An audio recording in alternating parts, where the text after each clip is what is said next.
Tampa City Council stalled the Rays Stadium deal last month, blocking a key land use vote and pulling a vote on public funding.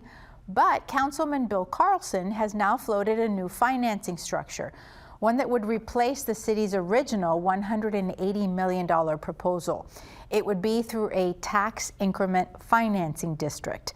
The funds would be generated from rising property value around the stadium, not a separate payment from the city. Carlson does say that the Rays like it, but it is not a done deal at this point. It's the first real movement, though, in 2 months. It could go before council later this month. Akash, your thoughts on this latest news? I just want to count to 4. Let's get 4 votes and get the stadium in Hillsborough College. I'm a former trustee of Hillsborough College. I'm excited.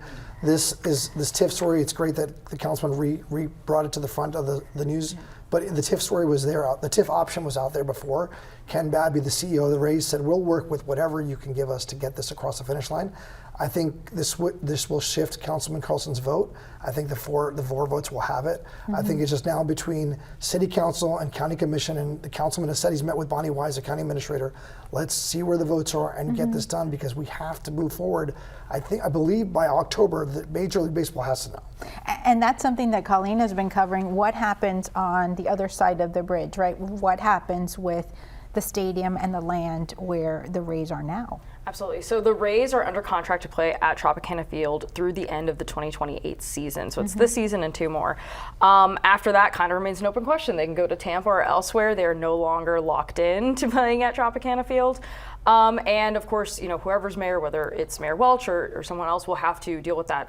The mayor did ask teams that were competing to redevelop the gas plant, what would you do in the event of an extension? The mayor's been saying repeatedly, we're ready to work out an extension, 1, 2, 3, 5 years, whatever the Rays need.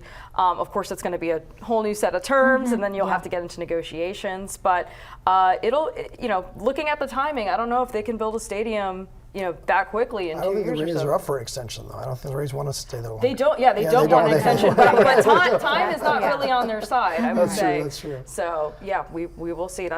It's not over yet in St. Pete. And so much of the conversation is around the stadium. You have sat on the board of the Hillsborough College. Tell us about the conversations about the campus, from the other leaders at Hillsborough College. From Hillsborough College's perspective, it's phenomenal. Every year we went to the legislature, we went to Congress, we said, can we get some more funding to help improve our classrooms, help fund our teachers better, our professors better? And $50 million to the tune of $150 million is what some of the proposals. That whole area is going to be renovated. Our enrollment's already up.